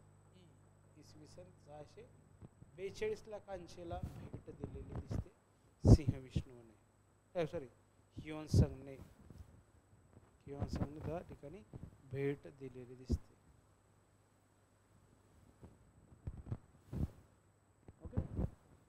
नंतर महेंद्रवर्मन दुसरा राजा आहे बघा पुढं. Next ruler reign was short, त्याचा कालखंड कमी 2-3 वर्षाचा आहे बघा. 668 ते 670 was the next ruler. Reign was short.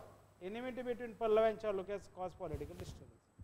चालुक्याच्या आणि पल्लवांच्या लढाईमधनं किंवा वादामुळं परिस्थिती आणखी डिस्टर्ब झाली बघा. Pallava kingdom. Chalukyan king Vikramaditya first with the help of the western गांग emperor defeated and killed Mahendravarman second. Mahendravarman दुसऱ्याला यानं मारलं बघा. कोणी? चालुक्य राजा जो विक्रमादित्य पहिला होता. This time the Pallava capital Kanchipuram was captured and brought under the rule of the Chalukya of Badami. बादामीचे जे चालुक्य होते त्यांच्या नियंत्रणाखाली पल्लवांची राजधानीची कांचीपुरम आहे ती आलेली दिसते बघा. काय 2 वर्ष कारकिर्दीत महत्वाची घटना म्हणजे विक्रमादित्य याने त्याचं केलेलं बरं, त्याला मारलं गेलं. त्याच्यानंतर आहे बघा परमेश्वर वर्मन 670 ते 690 असणारा राज्यकर्ता आहे. Several defeat attempt to defeat the Chalukyan king in which was successful in the end. चालुक्याला अनेक वेळा पराभव करण्याचा त्यानं प्रयत्न केला पण तो शेवटी यशस्वी झाला. त्याची जी विक्ट्री आहे त्यासाठी त्यानं टायटल घेतलंय बघा उग्रदंड म्हणलेलं बघा. परमेश्वरनं ते टायटल घेतलं बघा उग्रदंड म्हणलेलं बघा. उग्रदंड नावाचं काय त्याला. ruling with rod of iron and the destroyer of the city of रणरसिका. रणरसिका नावाची जी राजधानी शहर आहे त्याला पराभूत करणारा राजा म्हणून दुसरा काय पहिला परमेश्वरन दिसतो. काय 670 ते 690 असा कालखंड आहे बघा. दुसऱ्या महेंद्रवर्मनच्या या पुत्राच्या कारकिर्दीत पल्लव चालुक्यांचे संघर्ष चालू. चालुक्य विक्रमादित्य परमेश्वरावर चाल केली. परमेश्वरांना पळ काढावं. पुढे राज्याबाहेर निराशित अवस्थेत त्याने महत्प्रसयाने आपले सेना जमवले आणि चालुक्यावर आक्रमण केले आणि त्यात परमेश्वरानं विजयी झाला. त्यामुळे पल्लव चालुक्य संघर्ष काही काळ थांबला. शिवभक्त परमेश्वराने कांची येथील शिवाचे मंदिर बांधले.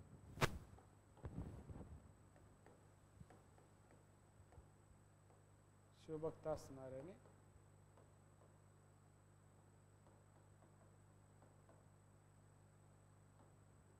कांची येथे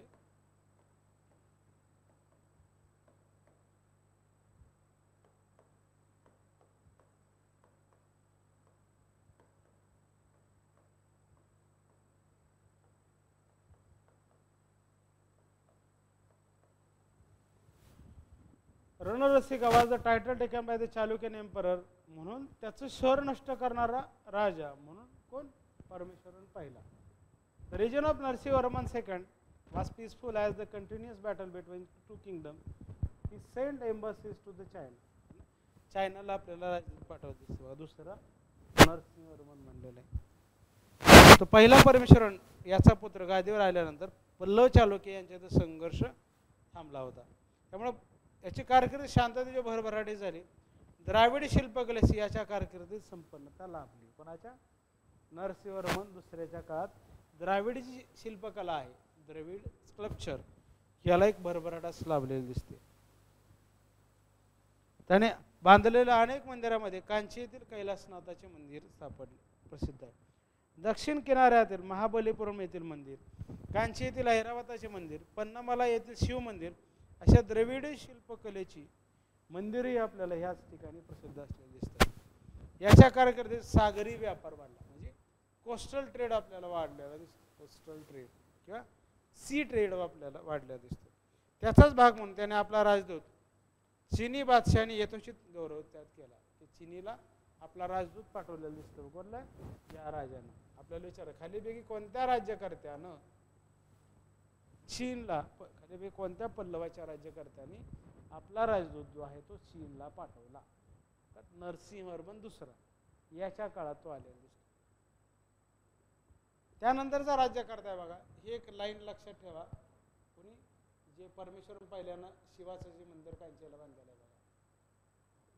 त्यानंतरचा आहे बघा परमेश्वरन दुसरा 728 ते 731 humiliating peace treaty with king of Chalukya Vatapi Vikramaditya second. वातापीचा जो राजा आहे विक्रमादित्य 6 हे दुसरा. याच्या काळामध्ये त्याला मानहानीजनक आपल्याला शांतता तह करावा लागला दिसतं. When latter had invaded Kanchipuram, he was put to the death by the Gang, the political allies of Chalukya. मृत्यूपर्यंत आपल्याला तरसवलेलं दिसतं. जो चालुक्यांचा आघाडी राष्ट्र आहे बघा, कोण? गांग घराणं. The political allies of Chalukya. After Parameshwaran second demise, मृत्यूनंतर नंदीवर्मन शेवटचा आपल्याला दिसतो बघा. सॅट ऑन द थ्रोन, गादीवर आला. He belonged to the collateral branch of Pallavas, that is Kadava, who were the descendant of Bhimavarman, the brother of Singha Vishnu. Vishnugupta nantar Singha Vishnu. Thus, the started the period of latter Pallava of the Kadava line. Kadava line से जसं वत्सगुल्म होतं बघा, जसं सातवाहनांचा आपल्याला वाकाटकांचे एक दोन शाखा दिसतात, तशी दुसरी शाखा. Like his predecessors, he had to fought with Vikramaditya II, who again invaded the Pallava capital. Though the Chalukya emperor captured Kanchipuram, this time the capital city, was not devastated, and he decided to retreat to his territory. This is the only rare case of lenience seen in the political conflict between them. He was also defeated by a Pandya ruler, but he was able to defeat the Western Gang. He was succeeded by the Dantivarman, Nandivarman and the काय म्हणता येईल की Nandivarman II, Nrupatyunga Aparajita was the last ruler of the imperial Pallava. Became the feudatories of the Chola. चोलांचा तो परत आपल्याला काय म्हणलं जातं, तो जो काही काय म्हणता येईल मांडलिक झालेला दिसतो बघा. निपुत्रिक वारल्यामुळे पल्लव घराण्याचा दुसरा नंदीवर्मन यास वयाच्या 12व्या वर्षीच गादीवर बसवण्यात आले. 70 वर्षाच्या दीर्घ कालावधीत अनेक महत्त्वपूर्ण घटनांनी ही भरलेली होती. प्रथमच गादीचा तोतिया वारसदार चित्रमय याने पांड्य चेर समरस यास काय म्हणलं जातं आपल्याला पुढचं पल्लव पांड्य बघण्या अगोदर आणखी काय यातलं बघूया. नंदीवर्मन या अल्पवयीन वारसदार हल्ला करून कुंभकोमजवळ नंदीग्राम येथे नेले. परंतु पराक्रमी पल्लव सेनापती हरिश्चंद्र या नंदीवर्मनला सोडवले व चित्रमयाचा शिरच्छेद केला. त्याच्या मदतीला आलेला समरस व इतर सैन्याचा पराभव केला. पल्लव चालुक्य यांच्यातील परंपरागत वैर जी काही ॲनिमिटी की कॉन्फ्लिक्ट होता परत उसळून आला. परंतु काय म्हणता येईल की 570 मध्ये चालुक्य दुसऱ्या विक्रमादित्य मांडलिक राजा गांग राजा स्त्रीपुरुष याच्या मदतीने पल्लवावर हल्ला करून राजधानी कांचीवर कब्जा मिळवला. त्याने राजधानीची लूट जी आहे करण्याऐवजी नागरिकातील लोकांना दान धर्म करून ब्राह्मणांना भरपूर दक्षिणा देऊन काय म्हणलं जातं की नगरवासियांना खुश केले. त्याचप्रमाणे या पूर्वी कांचीच्या कैलासनाथ देवालयातून लुटून नेलेल्या सर्व मौल्यवान वस्तू देवालयास परत देऊन टाकल्या. त्याच्या या कामगिरीची नोंद विक्रमादित्यने कैलासनाथ मंदिराच्या एका स्तंभावर नोंद करून ठेवली आहे.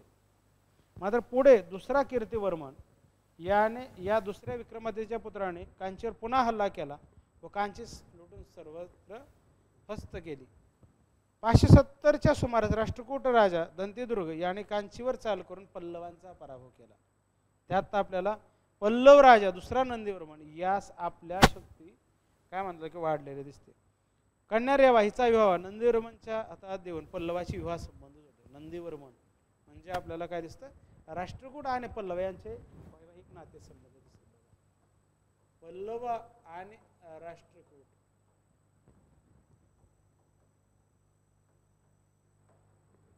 यांचे आपल्याला वैवाहिक नातेसंबंध दिसतात.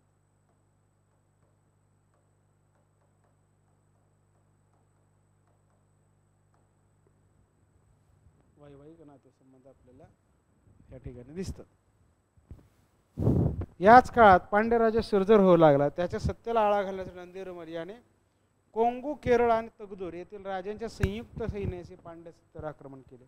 पर नंदीवर्मनच्या सैन्याने संयुक्त सैन्यात फाटाफोट होऊन पांड्य राजाकडून पराभव पत्करावा लागला. पांड्यांचा राज्य विस्तार आता उद्याच्या लेक्चरमध्ये पांड्यांची era आणि चोला बघूया.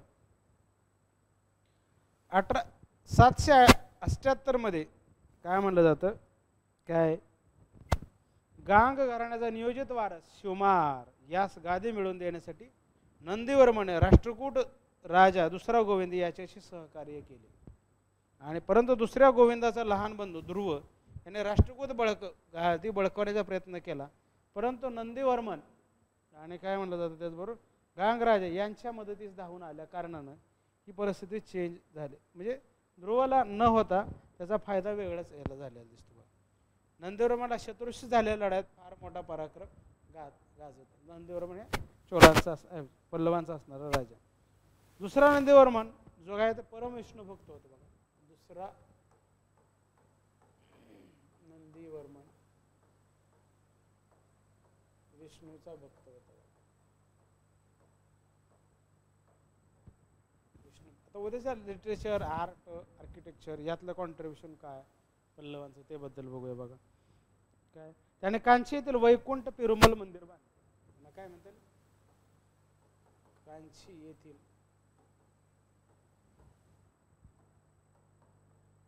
वैकुंठ पेरुमल मंदिर बांधले. वैकुंठ पेरुमल मंदिर बांधले. तो धनुर्विद्येत पारंगत होता. शक्तीची शास्त्रोक्त जोपासना कशी करावी याचे त्यास पूर्ण ज्ञान होते. त्याच म्हणलं तो कवी होता, कलासक्त होता. त्याच्या कारकिर्दीत आपल्याला उच्च अभिरुची असलेल्या वाङ्मय होते. याच काळात थोर संत तिरुमगाई होऊन गेला. कोणाच्या याच्या काळात. त्याच्यानंतर आपला दंतीवर्मन दिसतं बघा. दंतीवर्मन बघूया काय 800 ते 840.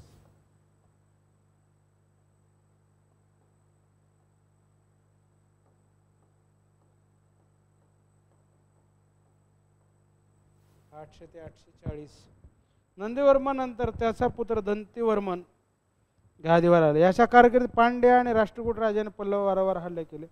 पल्लवांचा प्रदेश बराचसा यांना गमवावा लागला दिसतो. पल्लवांचा बराचसा प्रदेश याच्या काळात गमवायला लागलेला दिसतो बघा.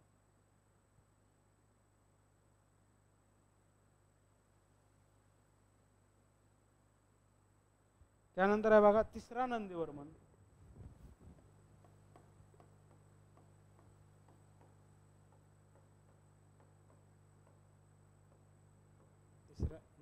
त्यामध्ये काय 840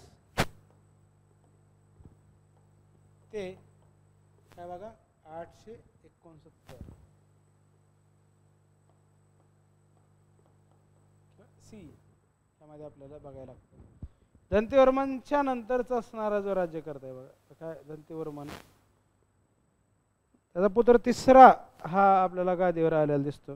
त्याने श्रीमार वल्लभ या पांड्य शत्रूविरुद्ध लढण्यासाठी गांग किंवा राष्ट्रकूट यांच्याशी संगनमत करून पांड्यावर चाल केली व त्यांचा कांचीपासून दक्षिणेस 48 किमीवर असलेला तेलरू येथे पराभव केला. त्यास पांड्य राजाच्या मध्यवर्ती भागात असलेल्या वैगाई नदीपर्यंत पाठीमागं ढकलत नेलेलं दिसतं. म्हणजे एवढं फोर्स होतं की मागं जायला भाग पडला दिसतं. अर्थात पांड्य राजाने पुन्हा भक्कम पूर्वतयारी करून पल्लवाच्या कुंभकोणम येथे पराभव केला व गेलेला मुलूक परत मिळवला. तरी नंदीवर्मनने मोठ्या शौर्याने या पूर्वेच्या काळात पल्लव राजाचा गमावलेला प्रदेश मिळवला. नंदीवर्मन कला व वाङ्मय यांचा भोगता होता. त्याच्या पदरी प्रभावी आरमार होते. या आरमाराच्या साहाय्यानेच आपल्याला द्वीपकल्पाच्या पश्चिमेस म्हणजे किनाऱ्यावर आपल्याला संयमाचे संबंध आपल्याला असलेले दिसतात बघा. आणखी काही 2 राजे आहेत बघा ते बघूया. एकदा बघून घ्या.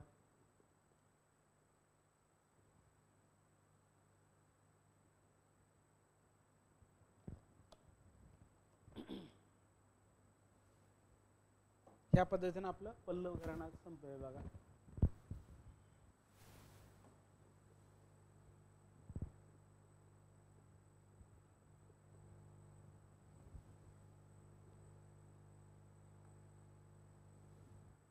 त्याला म्हणलेलं नृपतुंगवर्मन.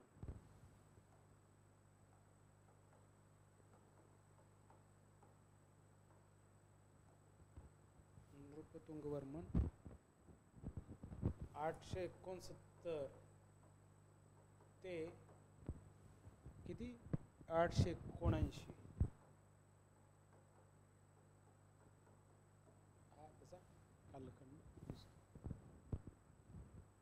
तिसऱ्या नंदीवर्मनंतर त्याचा पुत्र नृपतुंगवर्मन यांनी पांड्य राजाचा कावेरी नदीचं पूरक असलेल्या अरिसील या नदीच्या तीरावर पराभव केला आणि आपल्या राज्याची प्रादेशिक एकता कायम ठेवली. म्हणजे काय रिजनल जी युनिटी आहे ते आपल्याला ठेवण्याचा प्रयत्न केलेला दिसतो.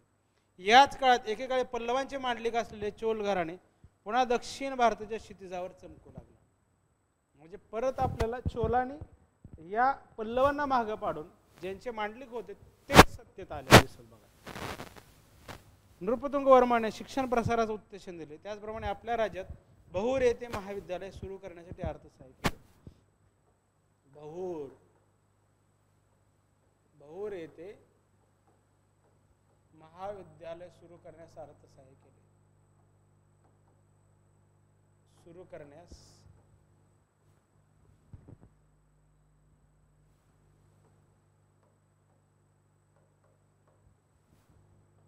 अर्थसहाय्य केले.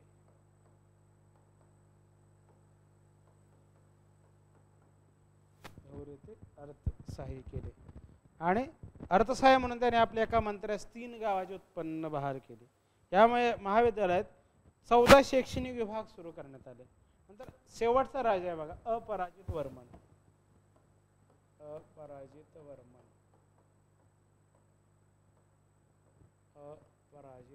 त्याच्यामध्ये काय दिसतं बघा 879 ते 97.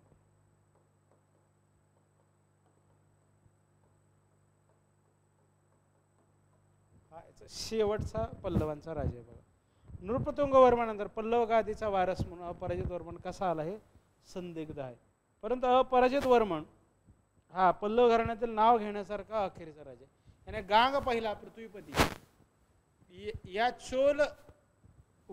चोल पहिला आदित्य यांच्या मदतीने 880 साली कुंभकोणम नजीक श्रीपुराबियम येथे लढाई लढली. परंतु पल्लव सैन्याचे दमछाक झाले असल्याचे त्यास फार मोठा विजय मिळवता आला नाही. त्याच वेळी पहिला आदित्य याने पल्लवाचे मांडलिकत्व नाकारण्यास नकार दिला. मांडलिकत्व पत्करण्यास नकार दिला आणि 897 मध्ये पल्लव अपराजित वर्मनवर लढाई करून तोंडमंगंडलम हा प्रदेश जिंकून घेतला. अशा रीतीने पल्लव घराणं आपल्याला या ठिकाणी संपलेलं दिसतं बघा. पल्लव घराणं जी काही संपलेलं आहे तर तो कोणत्या अँगल नाही बघा किंवा त्याच्याबद्दलचं आपलं लिटररी कॉन्ट्रीब्युशन काय आहे तेही बघायचं बघा. What is the literary contribution of the Pallavas. काय म्हणलं जातं बघा दक्षिणेत महत्त्वाची असणारी सत्ता आहे. सांस्कृतिक प्रगती जर बघितली आपण कला वाङ्मय स्थापत्य यात उत्तेजन दिलेलं दिसतं. संस्कृतला राजश्री मिळवून दिला. महाबलीपुरम येथे अनेक प्रसिद्ध मंदिर बांधली. धर्मरक्षण पल्लव धर्म सहिष्णू असून त्यांच्या धार्मिक क्षेत्रात सुधारणा व प्रगती होती. भारतीय संस्कृतीचे आग्नेय आशियात प्रसार करण्यामधलं महत्त्वाचं काम ह्या पल्लवाने आपल्याला केलेलं दिसतं बघा. पल्लवांमध्ये महत्त्वाचं काय बघा यांच्या क्रोनॉलॉजीवर क्वेश्चन्स विचारले जातात बघा. यांच्या क्रोनॉलॉजीवर क्वेश्चन्स विचारले जातात. आणि दुसरा भाग आहे बघा पल्लवांमधला की क्रोनॉलॉजीवर तर प्रश्न विचारतात त्याचबरोबर त्यांचे जे टायटल्स आहेत बघा टायटल्सवर पण प्रश्न विचारले जातात. वेगळ्या प्रकारचे टायटल आहेत त्या टायटलवर क्वेश्चन्स विचारले जातात. कुठल्या कुठल्या प्रकारचे टायटल्स त्यानं घेतलेले बघा. कुठल्या नरसिंहवर्मननं कोणते टायटल घेतले, महेंद्रवर्मननं कोणते टायटल घेतले, महेंद्रवर्मन पहिल्यानं कुठले, नरसिंहवर्मननं मामलं कोणी घेतलं, विचित्रचित्त नावाचं टायटल कोणी घेतलं, काय म्हणतात की वातापी कोश नावाचं टायटल कोणी घेतलं. या प्रकारचे टायटल्स आपल्याला या ठिकाणी बघायला लागतात बघा. त्याच्यामुळं याच्यावरचे आलेले प्रश्न पण बघत राहा. येणाऱ्या प्रश्नांची शक्यताही तुम्हाला त्यातनं लक्षात येईल बघा. काय काय प्रकारचे प्रश्न विचारले जाऊ शकतात तुम्ही त्यानुसार तयारी केली पाहिजे बघा. त्यानुसार तुम्ही तयारी केली तर त्या गोष्टीचा तुम्हाला जास्त फायदा होऊ शकतो बघा. काय काय फायदा होऊ शकतो, कसा फायदा होऊ शकतो याचा विचार करायला पाहिजे बघा. याचा फायदा कसा होऊ शकतो याचा विचार केला पाहिजे बघा. ओके चला आज या ठिकाणी आपण थांबूयात. उद्याच्या लेक्चर्समध्ये आपण पांड्य, चोला आणि चेरा हा घटक बघूयात बघा. ओके आज या ठिकाणी आपण थांबूयात. थँक्यू.